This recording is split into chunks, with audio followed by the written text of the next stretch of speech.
Esto es Subterfuge Radio.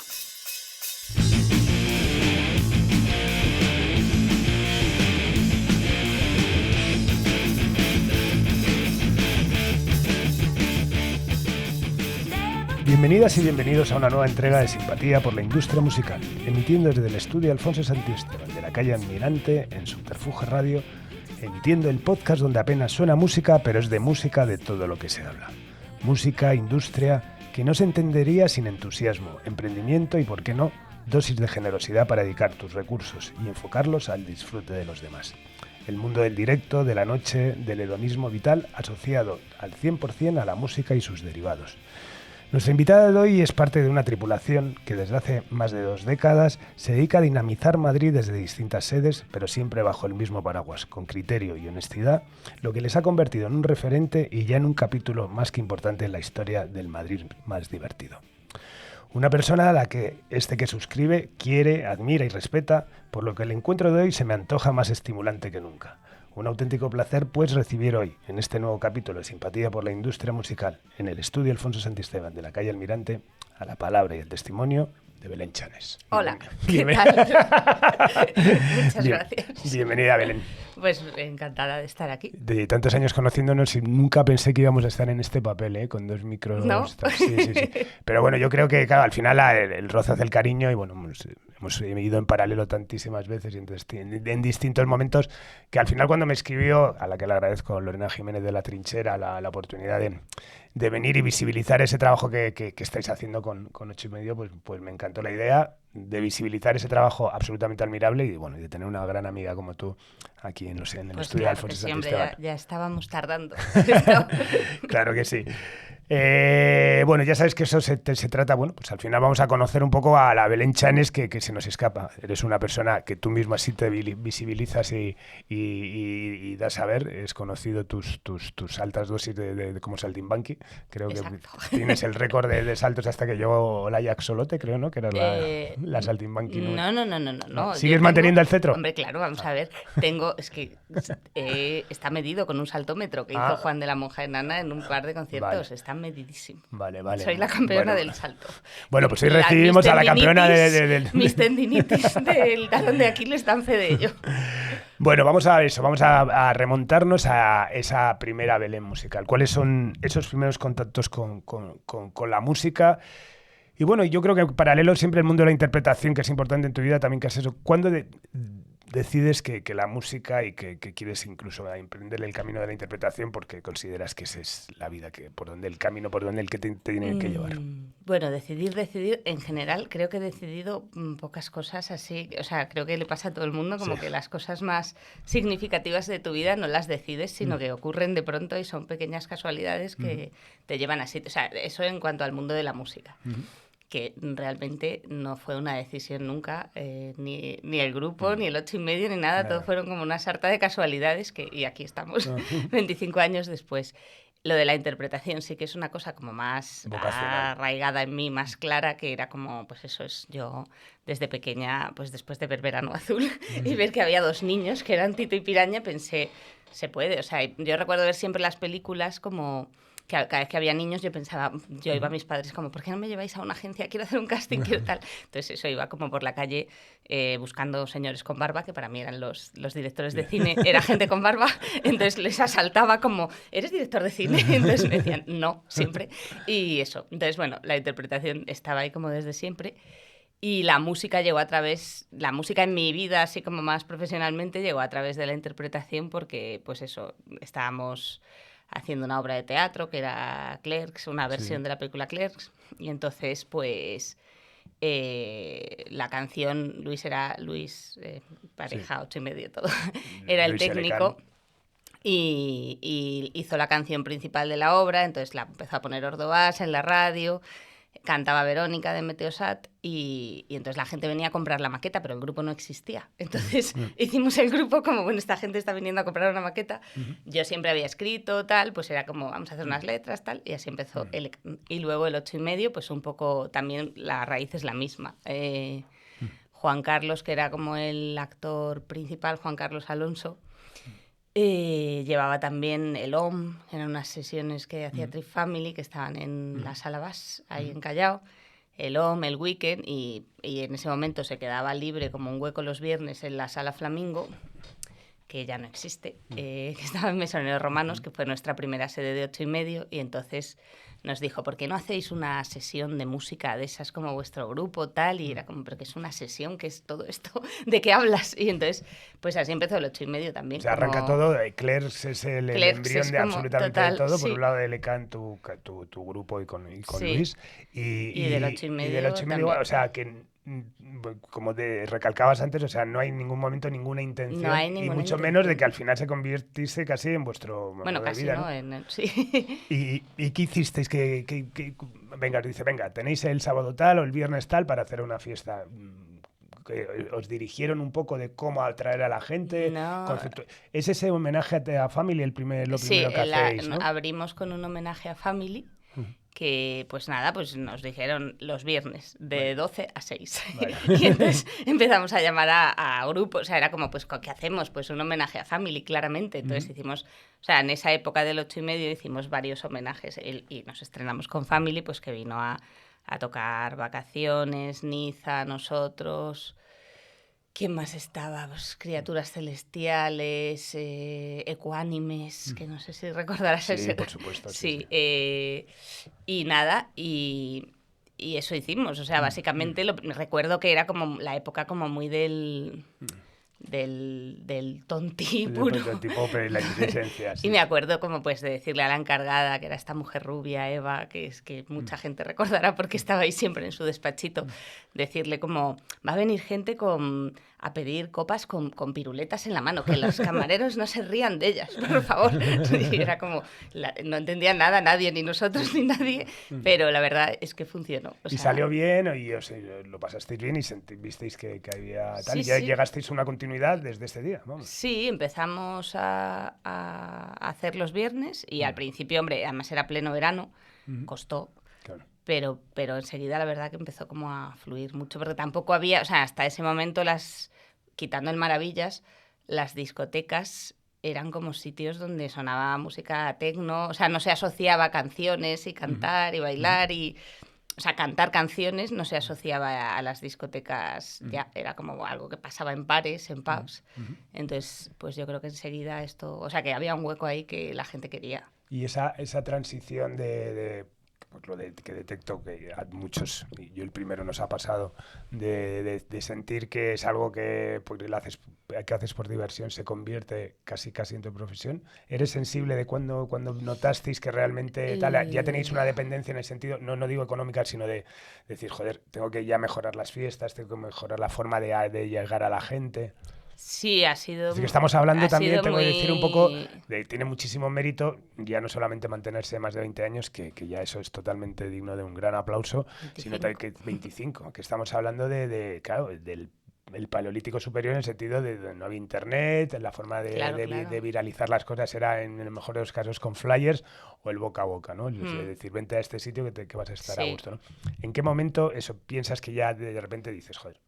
Pues yo creo que hay varios momentos y varias fases. Uno súper inicial, donde, o sea, al principio estábamos Luis, Héctor, que era un chico que estaba por ahí, que nos había colocado un poco Trip Family, que tampoco sabíamos muy bien qué hacía, y habíamos como llamado a 3 o 4 relaciones públicas, que, pues eso, uno era David, nuestro socio, David Smart, y entonces ya nada más, o sea, ya había ahí como un pequeño atisbo de responsabilidad cuando era como, nos queremos ir a algún lado y tal, tenemos que, o sea, no podemos ser solo 2, el lector desapareció, y era como, entonces estaba ahí David y dijimos, vamos a ser 3, ¿no? O sea, vamos a ser 3, y ahí ya fue como la cosa de, tenemos aquí una responsabilidad, ¿no? Que es que esto continúe.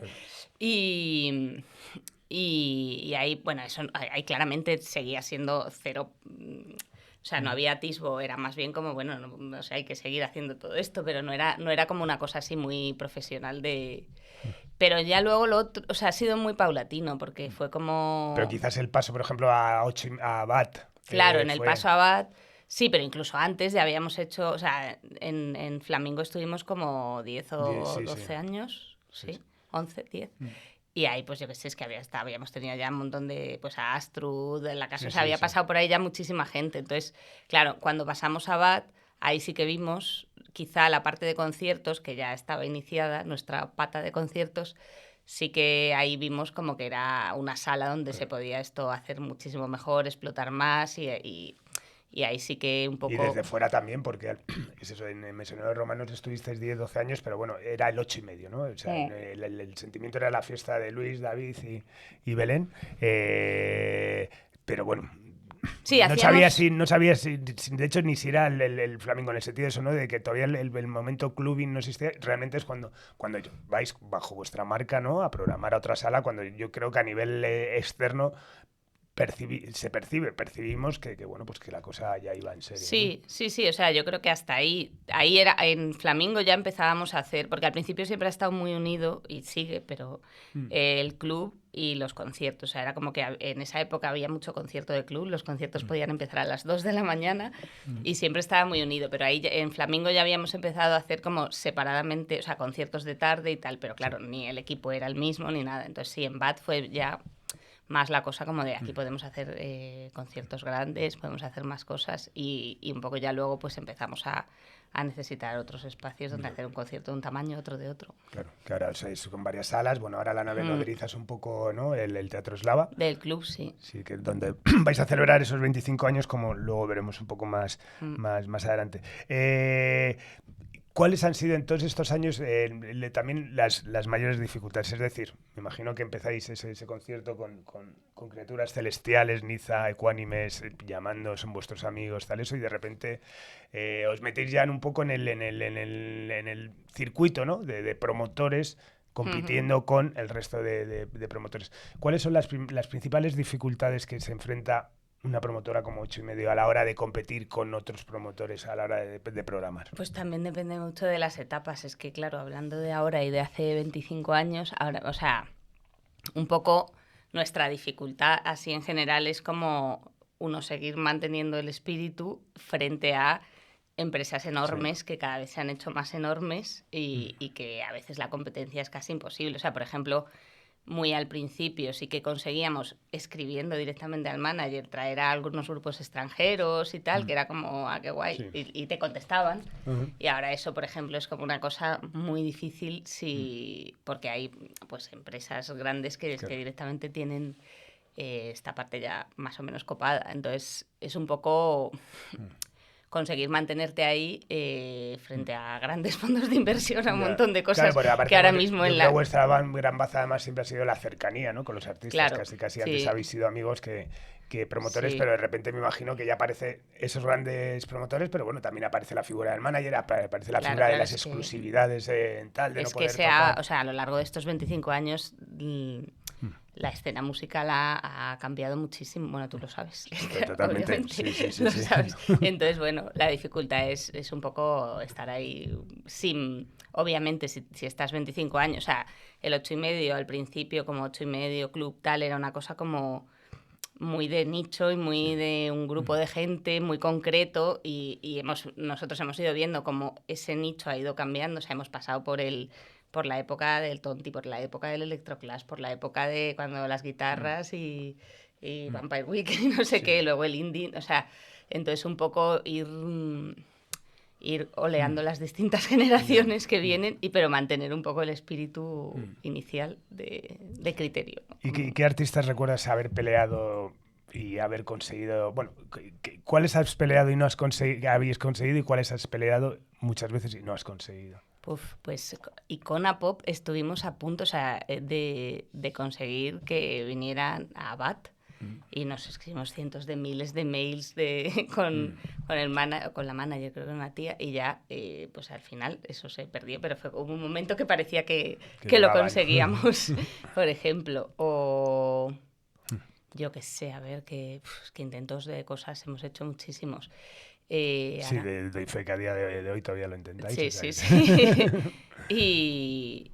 Y que hayamos conseguido, pues, joder, muchísimos también, yo qué sé, desde, pues, o sea, recuerdas más siempre los primeros, ¿no? Como, bueno, como... eso sigue Sputnik, ¿no? Por ejemplo, sigue Sputnik, o yo qué sé, pues cuando vino Astrud al aniversario, o para mí Estéreo Total, que es como mi grupo fetiche. Y yo qué sé, tendría que tener delante... la lista. La lista, pero muchísimas cosas, muy... ¿Y cómo se gestiona esa convivencia entre el concierto y el club? Porque al fin y al cabo vosotros ofrecéis una experiencia global, bueno, separada, ya hay gente que va solamente al concierto y se va a su casa y luego tal. ¿Cómo convive dentro del ecosistema del 8 y medio esas dos vías? Pues lo que te decía. ¿Trabajando mucho? Sí, o sea, lo que te decía, hubo una época que estuvo muy unido, luego... O sea, nosotros como club en Teatro Eslava seguimos haciendo conciertos de club, que sigue viniendo, pues este año ha venido Juventude, que es un grupo nuevo de ahora que nos encanta, ha venido Corasi, ha venido A Nadie, o sea, seguimos trayendo grupos, Level One, que tocan de noche, y luego tenemos toda la pata de conciertos que puede ir desde un sitio pequeño como en la Sala Aper, que vamos a empezar ahora a hacer conciertos, al Wizzing, bueno, al Movistar Arena. Y entonces ahora mismo está un poco, pues eso, como organización de trabajo más separada, como los conciertos van por un lado, tenemos un equipo como Siana, gente que trabaja con nosotros en esa pata, y luego la pata del club. Tras la pandemia sí que notamos como una separación más clara de tipos de público que venían a club. Pues eso, la gente que a lo mejor antes venía al club por la noche, que también era un público muy claro de conciertos y de determinados conciertos, de pronto esa gente dejó de salir radicalmente de noche y se pasó a la tarde. Y entonces es como si hubiera, digamos, dos públicos. Sí. Porque eso, hablas de eso de empezar con el tontipop, pasar por el electroclash, las guitarras, el indie, bla, bla, bla. ¿El público también cambia mucho? El público... A nivel ya... Por un lado, me imagino, de consumo, ¿no? Por ejemplo, en barras, pero cambia mucho también de integración dentro del club. El público cambia, o sea, siempre tenemos momentos como de cambio que son como los son difíciles. Como breaks que generacionales. Son difíciles, así, que es como una gente que, y en la pandemia se notó más, como una gente que de pronto venía y era como, pero a ver, ¿dónde están las canciones que me ponías antes? Y es como, sí, ahora te las pongo también, pero de una manera más tangencial, porque es que ahora viene otra gente que tiene 22 años, que esto les parece la música que oían sus hermanos, y entonces siempre hay momentos como en los que esa convivencia es un poco hasta que todo se engarza de nuevo. Y el público sí, es muy gracioso ver pasar a todas las generaciones como van pasando, la verdad, es muy... Pero siempre hay como un denominador común de, pues es gente... Yo qué sé, pues que no escucha, o sea, aunque en el club ahora mismo se suena también mucho mainstream, pero a lo mejor es gente que no escucha solo mainstream, o sea, el público ahora es mucho más abierto, por ejemplo, oye de todo, desde la cosa más pequeña a la más petardo, si les vale, les cabe la oreja de Van Gogh y Estéreo Total, total, y sí, no sé, es curioso ver pasar a la gente por ahí, pero siempre es como gente muy, pues un poco particular, o sea... Siempre están pues un poco los rarillos de su casa. Y inventarse o replicar, que está muy bien también, modelos de efectos de noche que me encanta, por ejemplo, lo del 3 a las 3. Eso también ha habido una evolución. La gente realmente ya conseguisteis que la gente fuese a ver qué pasaba. Sí, el 3 a las 3 fue como súper éxito total. O sea, era eso, a las 3 de la mañana. Un grupo toca 3 canciones, no se dice qué grupo es, se dan pistas durante la semana y la gente venía. O viene, es que ahora nos cuesta un poco hacerlo. Entonces... Por los grupos, ¿no? Por las bandas. Sí, porque digamos que toda esa generación, que es la que ahora... O sea, esa generación de grupos, que es la que ahora a lo mejor sale más por la tarde, esos grupos muchos ya han pasado por el 3 a las 3. Y yo creo que los grupos nuevos no tienen tan claro este concepto, nuevos grandes, porque claro, no puedes traer a un grupo pequeño, o sea, es algo que la gente cuando vea salir al grupo diga, entonces, y sobre todo que ahora mismo nos piden precios imposibles por un 3 a las 3. O sea, es una cosa completamente desmesurada y loca, que es como, salvo algunos que conseguimos hacer, que se adaptan un poco, es como, a ver, me encantaría que vinieras, pero es que no puedo, o sea, no podemos pagar esto ni de broma. Tenéis que profundizar más en el tardeo, que sé que lo hacéis, y eso, 3 a las 3 de la tarde. Claro, no, lo que hemos hecho en algunos tardeos, o sea, en el primero que vino Yo Crepúsculo a tocar Mi Fábrica de Bailes, que a las 8:30 había actuación sorpresa y fue solo una canción. Y esto sí queremos ir repitiéndolo así con muchos grupos de un poco de esta generación en los tardeos. Qué bueno, qué bueno. Y a nivel, bueno, al final el trasfondo es lo musical, es lo cultural. En vuestro caso, además, sé que de manera fiel y honesta, vuestro compromiso con la creación y con el arte y tal, pero al final es convivir con la noche, ¿no? Y la noche es lo que implica, ¿no? La noche te confunde esas cosas. ¿Cuáles son los problemas que realmente se sufre dirigiendo un club por la noche? El tema a nivel institucional, pues eso, ayuntamientos, horarios, controles de aforo. ¿Cuál es vuestro mayor sufrimiento a la hora de afrontar retos como de repente eso, pues que se vaya la gente del concierto, que empezar el club? Sí, bueno, nosotros afortunadamente nunca nos hemos encargado como de la parte de sala, o sea, siempre somos como promotores en lo que es el club. Pero bueno, sois muy responsables que de lo que pase adentro también... Claro, o sea, pero quiero decir que afortunadamente no hablamos con ayuntamiento, o sea, nos lo cuenta la sala, pero directamente no hablamos con el ayuntamiento ni con la policía ni nada. Entonces, esto es una parte que es como, menos mal. Pero sí, bueno, pues yo qué sé, la dificultad es a veces eso, pues a lo mejor el cambio de público del concierto que ha habido antes, que puede ser nuestro, o puede ser de otro promotor que no tenga nada que ver con 8:30, pues que la gente se vaya, que la gente entre, pero no, bueno, los aforos siempre, claro, cada vez que pasa algo fuera del sitio donde tú haces tu sala, tu fiesta, pues yo qué sé, desde lo del Madrid Arena a cosas, yo qué sé, lo del balcón de Rosales, o sea, cada vez que pasa algo así, es como que todo, o hace poco hubo algo, sí, lo de Valencia, que se quemó, no sé, algo pasó, que se quemó algo y ahí fue como, no podéis sacar al escenario ni humo, no podéis ni echar humo, no podéis hacer nada. No, si no fue aquí en Madrid también en la Plaza Manuel Becerra. Sí, pero hubo algo en una discoteca, no sé si era en Murcia o en Valencia. Sí, es verdad, es en Murcia. Entonces, pues cada vez que pasa algo así, claro, todos los ojos van a las salas. Tembláis, ¿no? Cada vez que hay una noticia. Sí, es como, Dios mío, ahora llega él. Y luego, por ejemplo, temas que se han visibilizado ahora, que hace 20 años no se hablaba, ¿no? Por el tema, por ejemplo, de las agresiones encubiertas sexuales, la sumisión química, todo eso. Son cosas que han ido también evolucionando en el sentido de decir, de repente era un tema que, bueno, pues que evidentemente existiría como existe ahora, pero no se visibiliza. ¿Ahí son temas con los que estáis encima?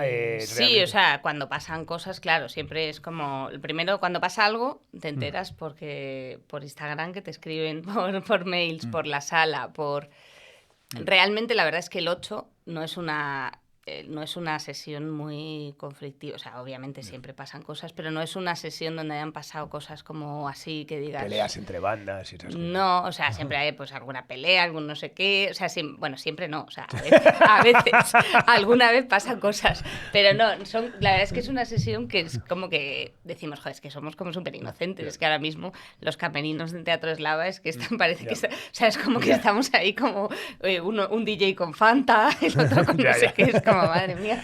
O sea. No, lo de los camerinos, eso sería digno de un estudio sociológico, antropológico, tal, o de la evolución, ¿no? Sí, total, porque claro, yo recuerdo el primer camerino, el de la Sala Flamingo, que yo qué sé, ahí cuánta gente podía haber dentro de ese camerino, tú lo sabes, o sea, no sé, era una cosa loquísima. Luego ya en BAT, primera época, con unos dueños, que también era pues vía libre todo el mundo, luego con los siguientes dueños de BAT, que era como aquí no entra ni Dios. Y luego ahora, por ejemplo, en Teatro Eslava, o sea, hablo siempre de la parte de club, no de la parte de conciertos, es como una cosa, bueno, más... una cosa más intermedia, ¿no? Entre la última etapa de BAT de noche y la primera de Flamingo, que era la locura absoluta. ¿Y hacéis lobby con otras salas, con otras promotoras, o 8:30 siempre ha ido por... No por libre en el sentido egoísta, que sé que no sois nada egoístas, pero bueno, que al final hay gente que hace más... Sí, bueno, por ejemplo, en los conciertos así más grandes que hacemos en Movistar Arena o en la Riviera o eso, solemos hacerlos en coproducción con Intromúsica, con Máximo. Y alguna vez también hemos hecho cosas con otras empresas así, sí. No, nosotros estamos siempre muy abiertos a coproducir, a colaborar, sí.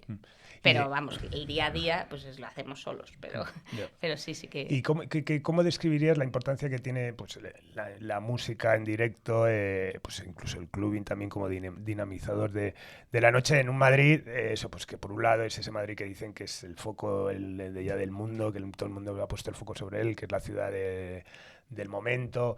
Con esas cuestiones también un poco, pues eso, pues al final institucionales, y hay más o menos apoyo a la cultura.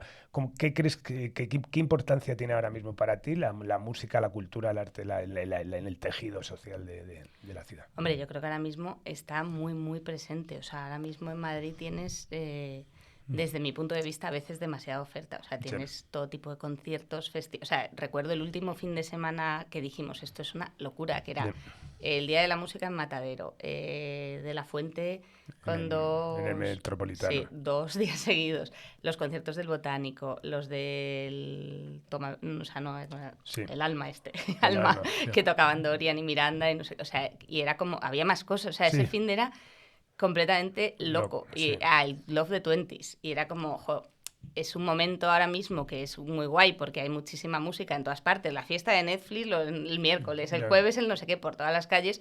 Pero es verdad que a nivel de clubs y de salas eso se sufre un poco, ¿no? Porque a veces es como, hostia, es que como, o sea, yo a veces pienso, están clonando gente. O sea, claramente ya está, la gente está clonada porque o algo está fallando en algún lado. También era el Calorama ese día, o sea, era muy loco. Era como, entonces... A mí me parece guay, pero es cierto que a veces sentimos un poco las cosas que hace el ayuntamiento o en la comunidad como un poco, que esto se habla poco en alto, pero mucho entre promotores, como un poco de competencia de, joder, es que si tú me montas 28.000 conciertos gratuitos siempre del mismo tipo de música en la calle, luego los promotores que estamos ahí montando los conciertos y la gente tiene que pagar en una sala, a veces cuesta, o sea... Sí, totalmente. Entonces es un poco que yo digo todo genial, pero pon un poquito de zarzuela en la calle, que también habrá gente que le guste, ¿no? Totalmente. O sea, un poco de Vivaldi, un poco de algo. Bueno, y hemos llegado a esos 25 años que vais a celebrar próximamente en Eslava y me imagino que en otras salas que movéis. ¿Qué nos vamos a encontrar en ese aniversario? Pues nos vamos a encontrar, por un lado, todo el ciclo de conciertos que hacemos en Teatro Eslava, en BAT, y en la sala Aper, que hemos querido como concentrarlo en estas salas porque nos apetecía un poco, la idea era que grupos así más grandes que ahora tocan en otros recintos, volver un poco a menos una sala pequeña de 1.000 personas, pero no de 300, pero sí de...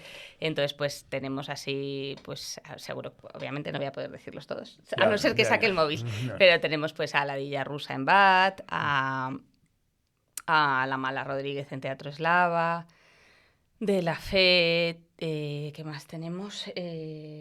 Bueno, una cosa que es muy guay que no puedo decir ahora mismo porque no se puede anunciar todavía. Tenemos... dime.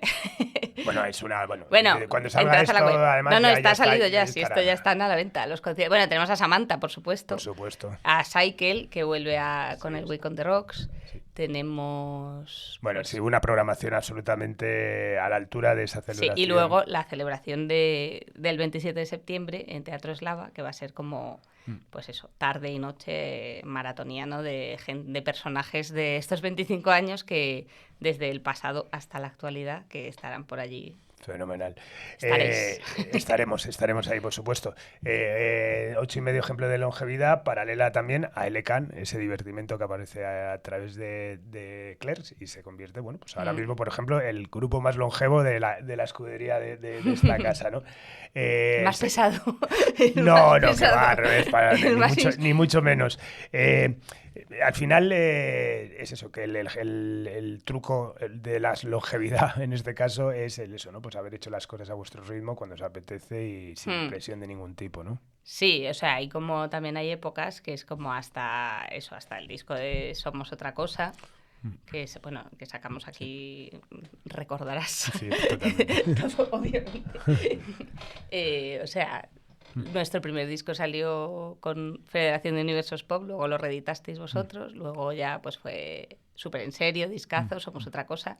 Luego hay un parón en el que hicimos Bla y luego ya pues el disco de los 15 años y luego el último de Viva la Farsa. Entonces, desde que volvimos después de Bla, siempre ya la filosofía entre que Olaf y Maru pues tenían otros trabajos como que les permitían menos flexibilidad.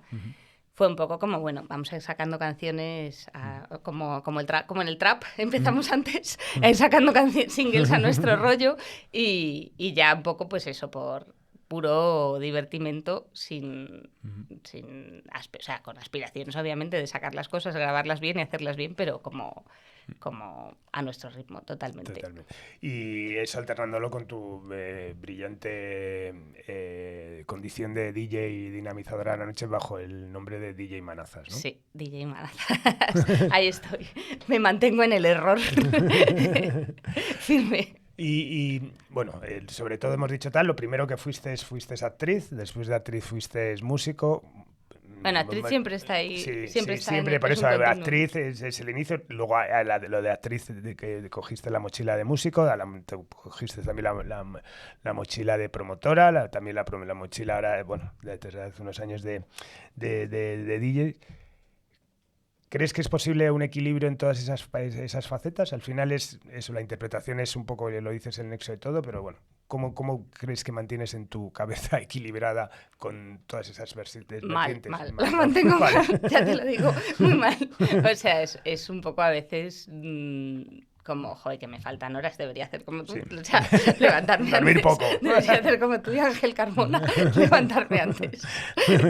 No, o sea, bien, porque yo el problema que tengo es como que me voy metiendo en cosas. O sea, es como cuando hicimos lo de la radio, que nos ofrecieron hacer, venga, la radio, ahora el no sé qué, ahora el tal. Y yo digo, voy a acabar como de ceramista en Ibiza o algo así, porque como que veo algo y me voy... O sea, como que se me da muy bien abrir cosas, sí, vale. Pero luego, claro, mantenerlas, yo hay veces pues eso, que he estado como pues haciendo el curro como más de oficina del 8:30, yéndome a ensayar obras de teatro que volvía, o sea, claro, era como, me faltaban horas del día, entonces a veces es un poco cansado, pero a la vez es muy divertido. ¿Y qué sueños, para ir terminando, sueñas por cumplir, tanto como en 8:30 por un lado, como por Belén Chanes como actriz? Pues... Ay, Dios mío. No sé. O sea, Belén Chanes como actriz, seguir con mi compañía, esto se hace montando como mis cosas bastante locas y peculiares que hago, que ahora mismo estoy preparando una, que creo que puede ser muy guay. O sea, como un poco seguir mi camino, que es un poco disparatado en ese sentido, pero como ese tipo de teatro así más inclusivo, alternativo, como, no sé, teatros que empiezan sí, como claro. Sí, cubriendo un hueco además que hay que cubrir, ¿no? Que no sí, más participativo, como inmersivo. Bueno, es que no me voy a poner a extender aquí a contar qué tipo de teatro hago.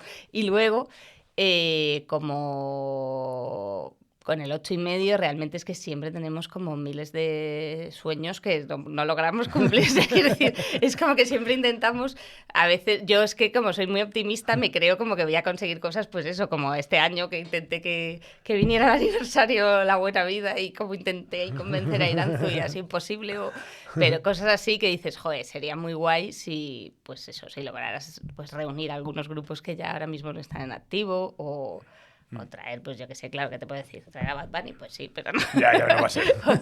No va a ser, aunque yo nunca descarto nada, la verdad, porque es verdad que a veces escribes a alguien y de pronto hay cosas que son súper difíciles y nadie te contesta. O sea, cosas que aparentemente son fáciles y nadie contesta y de pronto un día pruebas, escribes a no sé quién y te contesta él mismo y te dice que vale. Sí, no, y supongo que también habrá llegado el momento que hay gente que quiere estar en el 8:30. O sea, que ya claro, no es claro, que tú les tengas que ir a buscar, bueno, durante todos estos años. Hombre, es verdad que eso ha habido, o sea, hay veces que es muy guay porque es fácil, es como que 8:30 ya pues te abre una puerta, ¿no? Como... Claro.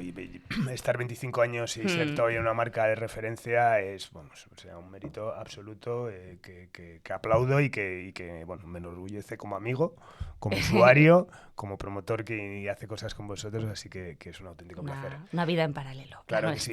Que lo dicho, Belén, 1000 millones de gracias, todo un placer. cuando me llamó Lorena me propuso hacerlo contigo y con Luis, me hubiese encantado, pero bueno, ya sabes que un poco la idea de Simpatía es hacerlo de manera individual. Espero tener a Luis seguro que Luis muy pronto. Luis demuestra que detrás de una gran mujer hay un gran hombre, y en este caso es Luis, que es un tío fantástico, y hacéis un gran equipo. Que nada, muchísimas gracias, enhorabuena por esos 25 años, a por 25 más, que todos lo veamos. Madre y mía. Que sigáis disfrutando de las cosas, ¿vale? Venga, muchas gracias. Muchas gracias. Pues nada más, despedimos esta nueva entrega de Simpatía por la Industria Musical, emitiendo desde el estudio Alfonso Santisteban de la calle Almirante, con Paula a los mandos técnicos en Subterfuge Radio, y nos vamos, como no, con Maricondo de Cómo no, Elegant. Adiós.